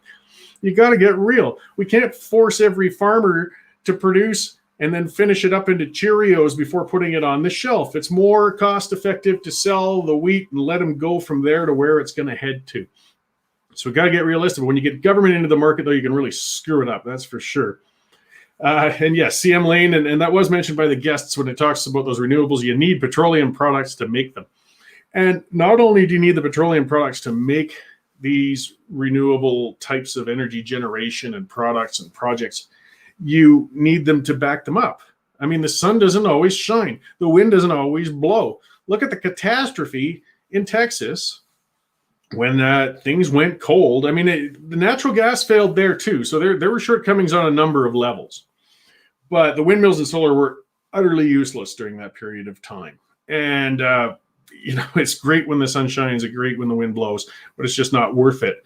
You need the standby. And the only other route is energy storage. And that gets back to batteries, which is another crisis. So, I mean, some of what we talk about, like I saw when I started this whole thing about, glass being recycled and not being worth it, we can get better with reducing consumption. I think we can all work on that. These are things, we can be very wasteful. We're living in a disposable society. Even if the stuff's not worth recycling, then let's see if perhaps we can use a little less to begin with. Common sense solutions. Good old style conservatives do believe in conserving a number of things. Here's somebody else saying, in my view, the world needs more CO2. I mean, there's something to be said for that too. CO2 in itself isn't a pollutant. I mean, what do you do with a greenhouse to make things grow faster? You add CO2. The plants consume it. It's plant food. They want it. So CO2, I mean, again, we might have too much. It's a balance. That's the thing. You get too much of any one gas in the environment, in the atmosphere, we can be troubled with it. But here we go. All of their green initiatives aren't working. We have a system that works already. Well, and that's possible. The system works. Something where there's some truth to it, though, is there still is only so much oil and gas. I mean, eventually it will run out. And again, I don't think it's a crisis. I don't think it's nearly as a hysteric immediate need as the environmentalists are pointing out. But we do have to start looking beyond. If we are looking to the next generation, if we're looking 100 years up, let's try and find better ways to do it if we can. As I said, I spent 20 years working as a surveyor, oil exploration. The Mackenzie Delta, the Canadian Arctic, has another Alberta worth of oil and gas up there. There are literally thousands of capped wells of oil and gas sitting up there that they've been drilling and capping and waiting since the 60s, 70s, 80s, and can't get a pipeline through. Haven't been able to. The Berger Commission shut down the Mackenzie Valley Pipeline back in the 70s. But we've got a lot more to tap into yet. We've got more conventional resources that we can use, and we can get better at using them. I mean, that's some of it. Look at the vehicles of today, the amount of gas they consume for the size of a vehicle. I've got, and no, we're not sponsored by them, but they're, if they want to buy ads, we'll fix them up. But I got a Hyundai Tucson. It's a nice little SUV. It's 4-wheel drive. It's got lots of space, and that thing's better on gas than a Honda Civic was back, 30 years ago. Like, these cars are getting better. Our households are getting better. We're insulating better. Like, we're enjoying the comforts while consuming less. And we're always going to consume some, but if we keep that goal of just trying to, again, mitigation, it's a word that I think the extreme never likes. They always want it black and white. They want it simple. Mitigate. We can get better without cutting things right off. And that's what activists often forget. And what do we got here? Aren't you tired of the it cannot be done type of people? Well, I mean, yeah, we get tired of it. It's a frustrating thing. I'm a little bit of it, I mean, I admit I'm pointing out that these things have shortcomings as well. I'm hoping for the miracle. I'm hoping for the big new thing. We haven't seen it yet. Maybe it's coming though. Conservation's great, but raise the cost of energy because they need the revenue. Well, yeah, but I mean, as long as we're growing in population and that, the revenues will come. So, yes, Jack Mills. So coming from overseas. I haven't heard from you in a while. It's good to hear from you. Let's see, we have to chill out on showing off how green we are and stop trying to appease the left hippies. Coal, oil, nuclear, that's fun, and they actually keep the power on, unlike the other green, pointless show-off junk. Yeah, that's the bottom line. I mean, it's a term that we don't hear much anymore, but was a good one was greenwashing. We want to look better. It's like Calgary's LRT service. Oh, we're powered on renewables. Well, no, you aren't. You got a different notation on your bill. It's all coming out of the same grid. And yeah, some wind blew into it, but for the most part, it was natural gas and coal providing it. An irony of the left too is that yes, when we crush feasible energy development, it raises the cost of living for everybody. So if you guys really care about the underprivileged, poor people trying to come up, we should be reducing the cost of living, and energy impacts every aspect of our cost of living. We should be trying to make it as inexpensive as possible, yet at the same time trying to reduce our consumption. Let's see. Should have asked about the billions of masks in the ocean. Yeah, that's another thing. I mean, plastic bags aren't the boogeyman anymore. It's masks, and it is gross. You see those things in the ditches and the streets. I mean, come on, people. It's bad enough that we're forced to wear the damn things. At least dispose of them right. I know I tear it off my face in disgust as soon as I come out of a business. I don't want to wear the bloody thing and smell my own breath. But I'm still going to pocket it, or if I feel it's done, I'll throw it in the garbage. So, I mean, these are common sense things, though. That's where we get to common sense environmentalism. I mean, most of us think, if you see somebody throwing their garbage out in the ditch, they'll confront them and say, hey, don't be a damn pig. We can't pollute like that. I mean, in your own household, consumerism helps. I mean, that's another thing, too. What helps make you insulate your home better? It might not be altruism. It's saving money. Costs a lot to keep the heat and the air conditioning going if your place isn't well insulated, if your furnace is out of date. I mean, there's a number of things that give us every incentive to go a little greener. But again, it's not the zero-sum thing that some activists seem to like. Well, it looks like Kris isn't going to make it. So maybe I'll cut it off here. It's been a good hour and a half of ranting and, lots of questions and things. But we got another perspective from a different group, and I really did appreciate it out of them. So, yeah, I wasn't going to come in and critique and attack. I agreed with a number of things. I disagreed with a number of things. But I want to get a broad variety of guests on here so we can get those different perspectives and maybe come to better conclusions. I mean, as somebody said very early in it, we've got to hear how the environmentalists are talking and what they're thinking if we hope to counteract some of those pushes that they're doing, because they are winning the ground game on a number of fronts, guys, whether we like it or not. And, there, I was just about to bolt, but it looks like Kris has appeared. So good. The timing was perfect. I will bring you into the stream there. Hello, Kris. Hi there. Can you hear me? Sorry about the delay. No problem. You're coming in a little quietly. I'm not sure if that's the case for others. I'll try to speak up. I'm on my phone. So big win for Steve Jobs. And unfortunately, my Windows PC failed me. So if you can still hear me, I would still love to chat. If not, we can restart the old PC here. No, I do hear you. It's a little faint. Some folks might have to turn up their system on what they're listening on, but we'll catch it. I'm glad you came in. I was literally starting to close things off and bail on you, and I was going to send a crabby email to you and say, "Yeah, you stood me up," and I was sitting there awkwardly trying to babble away. So you made it just under the wire, and I appreciate it. So for those who didn't quite catch the first introduction, this is Kris Sims. She's the BC director of the Canadian Taxpayers Federation. I do have representatives from the Taxpayers Federation on often, or with the Western Standard, but it's because there's not many groups I can reach out and talk to who aren't asking for more of my money all the bloody time through the government. These are actually ones who want the government to take less out of our pockets. So yes, I'm going to have them often. And if we want to spawn more groups that have that sort of agenda, I will happily have them on as well. So thank you very much for joining me, Kris. Where I would like to begin, I guess, is it's been 9 days now, but April 1st, a whole pile of new taxes just walloped us everywhere, in BC in particular. What's happened there with this April Fools this year? And it's really kind of a cruel, sick joke we find sometimes that a lot of these tax increases happen on April 1st. And the big one here in British Columbia is, of course, our British Columbia carbon tax. That is now at $45 a ton. For normal people talk, that means that it's about 10 cents per liter of gasoline now. So if you're filling up your minivan, that's more than $7 every single time you're filling up your minivan just in the carbon tax. That doesn't include GST. That doesn't include the second carbon tax, or of course the cost of gasoline, which here on the West Coast gets pretty darned expensive pretty darn fast. So that's going up, which of course increases the cost of everything, because everything arrives to us on a truck. It doesn't matter if it's food or furniture.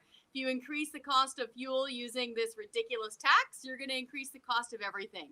So that's the big one here in BC for sure. We also have a brand new PST 7% tax on sweetened drinks. Now, for some folks, they might say something like, oh, well, then don't drink pop. Well, it's not quite so simple.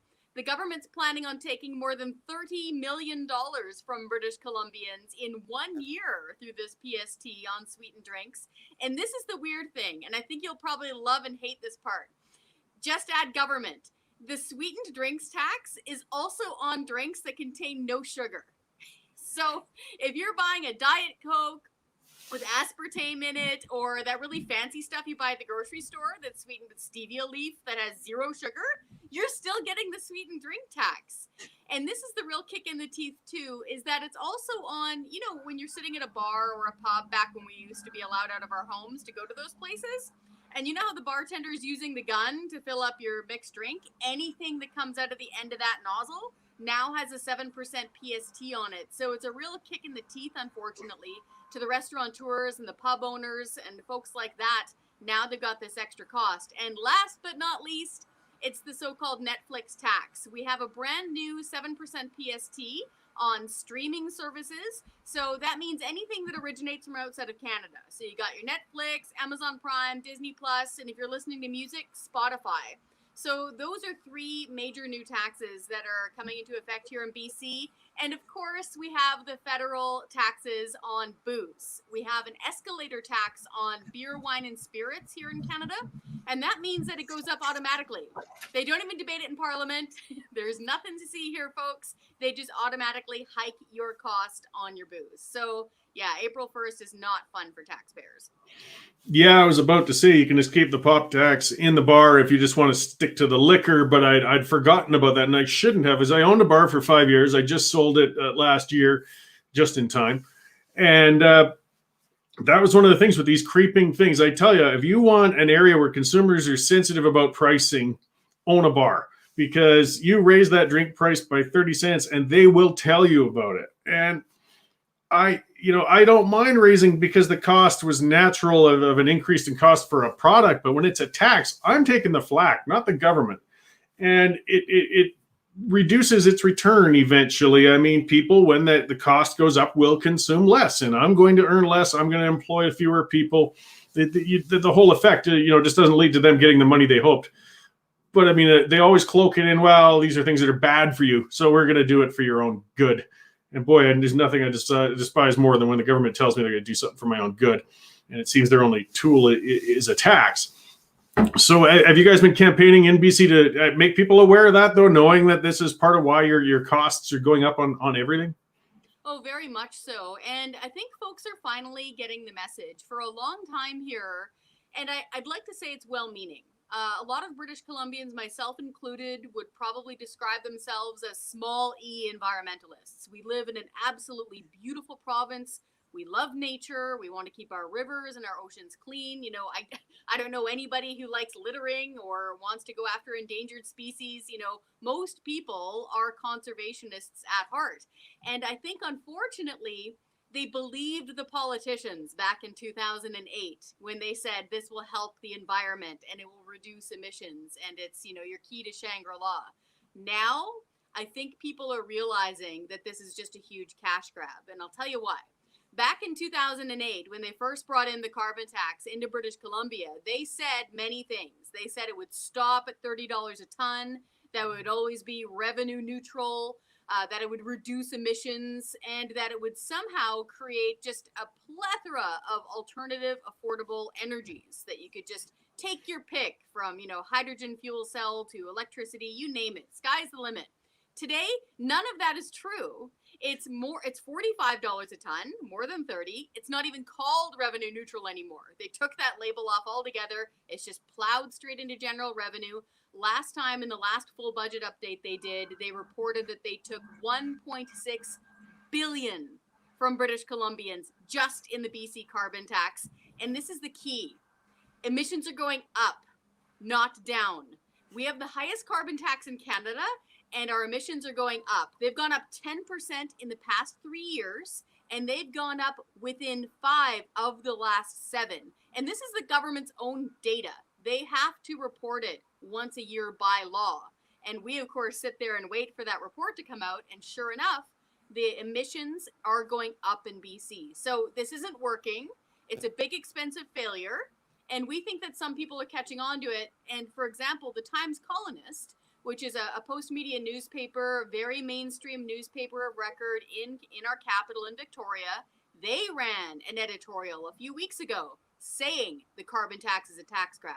So it's a huge culture shift slowly happening here in BC. They're waking up.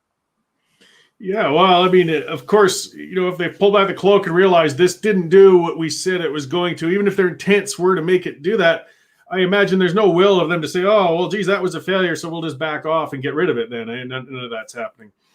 I wish it were, and I'll tell you why. Because back when John Horgan, who was our current premier, he's an NDP premier, he has a majority that was handed to him back in the fall when he had an election during the pandemic. When John Horgan was in opposition in Victoria in 2008, he railed against the carbon tax, and for good reason. He's on the record. We have videotape of him in the legislature in Victoria saying that this would cost average working people too much to drive their cars to work and to heat their homes in the winter.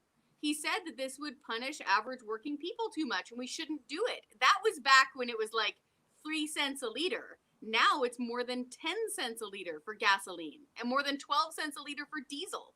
And it costs people tons of money to heat their homes with natural gas here in BC using that, again, the carbon tax. But that's sad because he was in opposition back then, and now he's premier, and he just finished jacking up the carbon tax on April 1st. And what's even worse here, too, is it's rubbing salt in the wound. You probably were keeping an eye on what was going on at the Supreme Court, where Prime Minister Justin Trudeau was forcing his federal carbon tax onto provinces like yours in Alberta. So he was fighting against the premiers like Jason Kenney and Scott Moe next door, your neighbor there. What was weird is that John Horgan jumped in on Trudeau's side. He tagged in and said, no, you guys should have federal jurisdiction here in BC. Please do it more. So that's really disappointing because now we're tied in to the so-called federal backstop. And what that is a mandatory minimum carbon tax cost. And it's going to skyrocket. Within the next 9 years, the federal carbon tax is going to be $170 a ton. In normal people language, that's 37.5 cents per liter of gas. So just do the math. If you're driving a brand new Dodge Grand Caravan, your standard minivan that hauls the family around to your grocery getter, that has 73 liters in the tank. So it's going to cost you about $27 every single time you're filling up your van. Yeah, well, it's the disingenuous approach to it. I mean, it wasn't that long ago, yet we don't scream about it enough. This common citizens, I guess, they swore up and down this thing's going to stop at $50 a ton. Complete lie, outright lie. There's no other way to put it. Nope. But people are letting it slide. Oh, well, they lied to us again. We shouldn't take it so bloody complacently when they lie to us. We should punish them and fire them, but we don't do it. So they're tempted to keep going this route and these revenue neutral. Yeah, I cringe when I hear those words all the time because it's never revenue neutral. We see that in the push for sales taxes and such as well, which, okay, I know a lot of economists will always say consumption taxes are much more efficient and fair. I can live with that. But I want to see a commitment that get rid of income tax to the exact amount that you would bring in with this sales tax. Then you get, no, well, we won't do that. Well, then it's just another damn tax. Don't blow the sunshine up my butt. But that's the thing. And we keep falling for it over and over again. We do. I'll give you an example. So, because it really, I can't stand that term revenue neutral. And I'll give you an example why. When they first brought in the carbon tax here in BC in 2008, to be mathematically fair, they did do a corresponding income tax cut at the time. But here's the catch. Devil's always in the darn details, right? People stop paying attention. After a couple of years, the carbon tax outpaced that income tax cut, and the government didn't do anything about it. Then they really started playing with the books. So when I landed here back home in BC, I think it was 2017, I took a look at their previous budget. And if you look at the budget document, it's plain as day. They call it the revenue neutral carbon tax income. And you can see how much money it was. Let's say for argument's sake, it was $1 billion then. What they did was they had $1 billion in that column box. Then they just took a whole bunch of old pre-existing tax credits and other tax credits that meant diddly squat compared to the carbon tax, like youth fitness tax credit, senior citizen tax credit, converting school to farm property at 50% tax credit, and they shoved all of it inside the carbon tax revenue column, made it balance out to zero, abracadabra, revenue neutral. They did that for years. It was just a little shell game that they did. And what also gets us is that there's all this talk of rebates. Oh, you get more than you put back in. Okay, just for argument's sake, that sounds like nonsense. The idea that somehow you would give the government money and they have a magical appreciation machine in their basement somewhere and they can give you more money back sounds very foolish. But let's take it at face value. Here in BC, we're the template for the federal carbon tax, meaning the rest of the country is going to follow what we already did. Here in BC, our rebate evaporates completely the moment a two-person working family hits $59,000 a year. The average salary for a two-person working family in BC is $84,000 a year, meaning the rebate is completely meaningless for average people. Gone. You never see it.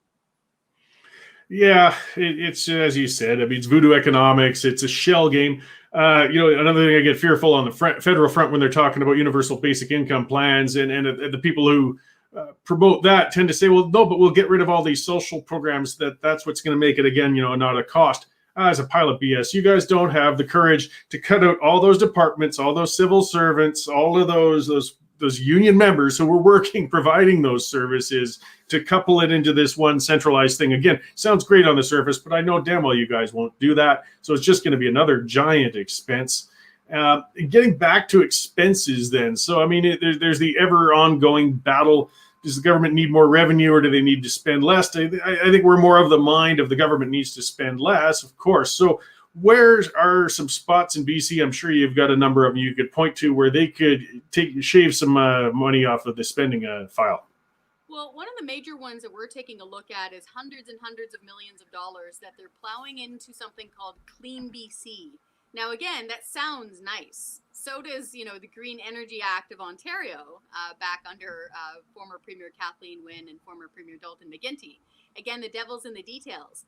And what they're trying to do, they say, is to electrify our construction industry, basically. So anytime you build a home or you're digging a new mine or doing anything like that, they want to somehow only use electric equipment for that. A lot of it doesn't exist yet. And so they say that they're putting money into hundreds and hundreds of millions of dollars into research and development in order to, invent electric earth movers and invent massive industrial cranes. Anybody who's worked in heavy industry, and I know lots of folks who have, they kind of scratch their head at that going, yeah, we don't have electrified logging trucks and charging stations for our earth movers. So we always get queasy every time we see something like that. So that's big money. It's hundreds and hundreds of millions of dollars. Last time I checked, I think it was about $500 million that they're putting into it. And on the surface, if they want to invest in something like that, we're very skeptical because it almost never results in anything good. But also what they're trying to do is they're trying to strangle our own natural resource industry while doing so. So we've got, abundant natural gas resources here in British Columbia, as you guys do there in Alberta, but they're bashing it. All they're trying to do is block it, for example, from even existing in Vancouver. The city of Vancouver, had this big pronouncement that they're, stopping the use of fossil fuels and divesting themselves from it. It sounds like something a student union would do from a college campus in first year, but this is an actual city council doing this. So it's those things combined while fighting, for example, the twinning of the Trans Mountain Pipeline in court. That's obviously costing millions of dollars for BC taxpayers, but they won't tell us how much they're spending on it because they say it's lawyer-client privilege, if you can believe that excuse. So there's lots of that kind of, I would say, ideological activism on that side of it, where they're wasting a lot of money, and we want to see that changed. Yeah, well, we see that in every level of government and in every province. I want to delve into, because you're one of the few that have been mentioning it. Blacklock's Reporter put that out last summer. I wrote actually a short blog posting that went completely viral on that, but then I get people responding saying, "Oh, it was not true," and you know, this didn't really happen. But this Canadian Housing and Mortgage Corporation there has been definitely examining a home equity tax. So I can't think of anything more vulgar from a government to come in, and the one thing you've been saving, your one nest egg that you've invested in, whether it's physical time to upgrade and upkeep or just your actual money to purchase it and pay the mortgage. And now they are examining ways of saying, you know what, we're going to take it. And it's real, and they're considering it. So can you expand on what's happening there? Yes, it's definitely real, and they're really, really considering this hard. And we'll explain why. To give folks a background on what you just mentioned with Blacklock's Reporter. Blacklock's Reporter, first, they're an investigative journalism website based out of Ottawa. They do fantastic work. They broke this story last summer saying, hey, CMHC is spending around $250,000, which of course eventually comes from taxpayers because it's an arm's length government entity. They're spending $250,000 to participate in the study done by a group within UBC. The group within UBC is called Generation Squeeze, and they're dedicated to studying the problem of housing costs. Now, make no bones about it. Housing is crazy expensive. We know that, especially here in the Vancouver area. It's gross. A lot of people can't afford a home, even if they're working really hard and they've got two incomes coming in. They can't even do it. So we agree it's a problem. We don't agree that more government regulation, taxation, and studies is the solution. That's where we differ. So they break this story and they all freak out. CMHC says, oh, it's fabricated, it's not true, basically saying that it's fake news in a way, saying this isn't a real story. The feds, interestingly, had ministers releasing statements on this on like Saturday afternoon, which almost never happens. They were falling all over themselves, saying, nothing to see here, folks. We didn't do this. We're not studying this. We're not even thinking about it. So we, of course, got really curious. And our investigative journalist, James Wood, he works at the Canadian Taxpayers Federation, filed a whole bunch of Freedom of Information requests, FOIs. What we got back was a chain of emails between CMHC and UBC talking about the study which clearly outlined that they were also going to be considering the wealth that is inside people's primary residences, their homes, and the lack of taxation. Like, it's almost like that moment in Austin Powers. Remember when they're going through that box of all the stuff that he had? And there's that tool, and he's like, this isn't my bag, baby, right? Remember that? And they're like pulling out the receipt, and then they pull out the warranty, and then they pull out the book. It's like, this is my bag, baby. Yeah, you can hold the book. This is their bag, baby. They're definitely thinking about it. And also, you can read any of UBC's Generation Squeeze studies on this stuff. They mention it all the time. They said that a lack of a capital gains tax on the sale of your primary home, the one you're living in right now, is a loss to government to the tune of $7 billion a year, just for the feds. That doesn't include any sort of provincial tax that could come into play here. So yeah, they're looking really hard at this. We have a petition up on our website against this. Folks are rightly incensed about this because, as you point out, a lot of people save up their entire lives. That's their nest egg, that's their work, that's all of the money that they put into it, and they're counting on that to take care of them when they're old. They're planning on selling it when they can no longer live in the home, and that's what's going to take care and sustain them in their old age, because not all of us have gold-plated government pensions. And so now they're sniffing around this tax, and people are rightly ticked off. Well, that exposes that sickening attitude that some, particularly in government, have. That's not a loss. It's not your bloody money to begin with. But they look at it as every asset is actually the government's by default, and that they will allow us to keep a degree of it. That's the true mindset of them, and it exposes it there. And we see that in Alberta all the time. When Rachel Notley sounds like one of those dolls where you pull out the string and it says the same thing over and over again because she keeps going on about that corporate tax giveaway, corporate tax giveaway. No, it wasn't your money. we didn't give them anything. We just took less. Yes. But that mindset doesn't change. And I can't remember the term. There was something they used actually with that group, or the terms they'd used about home equity or home ownership. It was an insult to people, something about their wealth. I should have researched my own blog posting about it a bit better, but oh yeah, that's why they call it wealth. They call it like home ownership wealth, and they'll call it unfair. Like that's really the tone that if you read through that study on the UBC website. And again, if that's their bag and that's how they feel, like give her, fine, that's okay. Just don't deny it. Don't call reporters out saying that they're fabricating a story when they're not. If you really want a home equity tax on the sale of people's homes, primary residence, own it. Like, own it. Come out and say so. In fact, I debated a gentleman who wasn't, as far as I understand, isn't part of Generation Squeeze. But he is a UBC professor, very smart guy. He's got a PhD, went to MIT. I also believe he went to Harvard. So I debated him on the radio about this, and he said, it is time for a capital gains tax on the sale of primary residence, and here's why. And he was echoing the lead editorial, which was in the Globe and Mail recently. So this is definitely something you need to be paying attention to. I talked to him about it, and he full on wants it, and he's part of UBC. And what's interesting there, and this is weird, even if you came at this from the perspective of this will help the housing problem, like this will somehow magically create more housing and lower the prices of housing, that flies in the face of reason and common sense. Because if you're sitting on a house and it's your only house, and now you're being told that the government's going to take, I don't know, $10, $15, $20,000 from you, what are you going to do?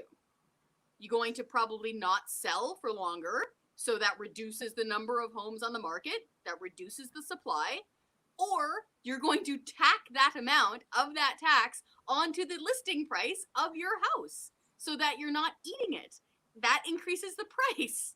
So even if you did put this in with the intention of increasing the supply and lowering the price, it does the exact opposite.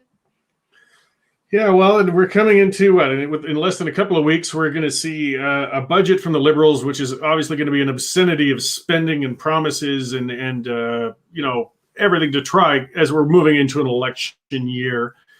They're desperately going to seek money. So I don't think it's unrealistic at all to think, and I'm certain they won't campaign on this. This is why they were so much in denial when this started getting exposed. But I think it's worth pointing out to people, when they start looking for money, this is one of the areas they're planning to look. I mean, you don't fund these studies, you don't start looking there if you don't have some intention of moving down that road later on. So I really appreciate, you and James. What is that the fellow I used to write for the Herald, I believe, out here in Calgary? I believe so. Yeah, he's fantastic. He's in Ottawa now, and he does a lot of research for us. He also is the editor of our podcast, so he does a lot of heavy lifting behind the scenes and really takes it to them. And on your point of them not campaigning on it, we know, but also remember the carbon tax. Before the last election, they said, like you said, they have no intention, nothing to see here, folks. We're not going to increase it past $50 a ton. No. Just after the election, what did they announce? Yes, in fact, we are skyrocketing it, $170 a ton.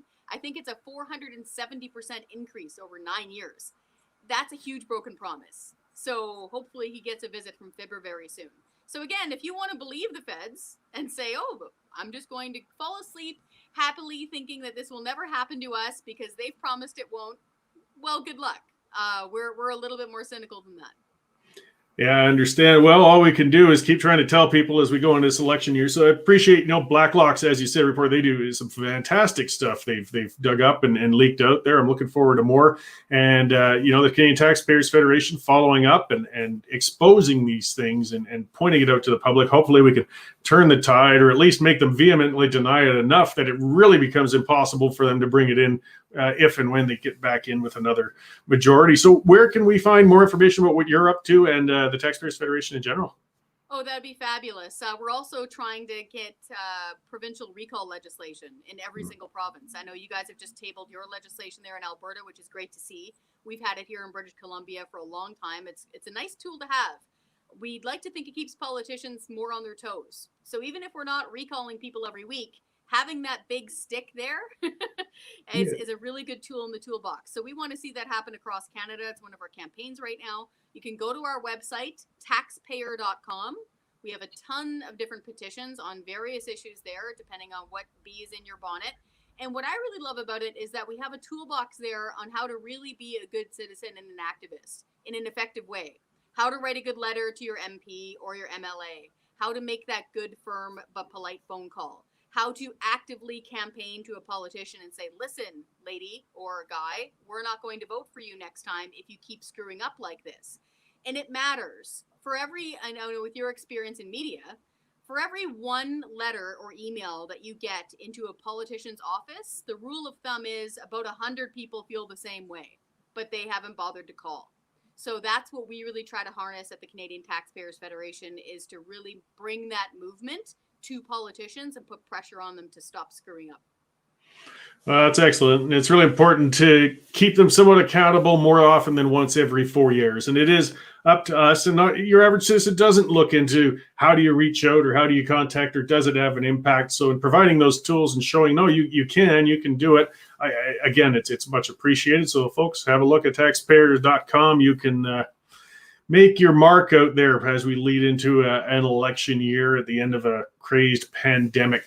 So thank you for coming on, albeit a little late there. I'm glad you got things working. I know about it. I had a past episode actually where my computer decided to reboot right in the middle of it. And yeah, I was watching that. And that was with Franco too. I was watching you. So I don't know what gremlins the CTF is bringing to the technology, but yeah, when I was connecting on the PC, neither the mic nor the camera would connect. So I've MacGyvered my iPhone to my dead laptop right now. So hopefully it came through okay for you. It seems to work. So I appreciate you putting it together with the duct tape and spittle or whatever else you had to use for it. And I'm sure we'll have a chance to talk again in the future. There's always lots of taxing and spending things to discuss.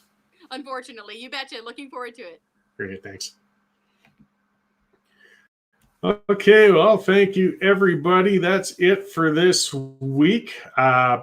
Monday, I'm going to be on. I'm going to have Jeremy Farkas on, and I'm going to have a panel of individuals from hospitality industry. I've got a person who has a small business. I want to talk one-on-one with some other people who have been impacted by the increases of restrictions. I mean, we hear about how it impacts hospitals. We hear how it impacts so many other things, and that's fair and it's valid. But we are not humanizing the cost enough, I think, to the individuals, the ones who really get slapped when we keep cracking down and shutting down facilities, businesses, movement of individuals. So it should be a really good conversation. And actually, if you've got other people impacted, a gym owner or something like that, reach out, get a hold of me. I want to put a few people on Monday so we can discuss those things. So again, pop by KyrensWay.com. That's our sponsor. We've got a great show that's been developing as well through the week with Nathan Guide and Giddy. He's out of Prince George. So we got a BC perspective there. And he's on Tuesdays, Wednesdays, and Thursdays is the same time slot as me. And be sure to, subscribe subscribe to the Western Standard Self for the stories. Subscribe on YouTube so you don't miss these specials when they pop up. Facebook, like those things. And I'm looking forward to talking to you all next week. Thanks.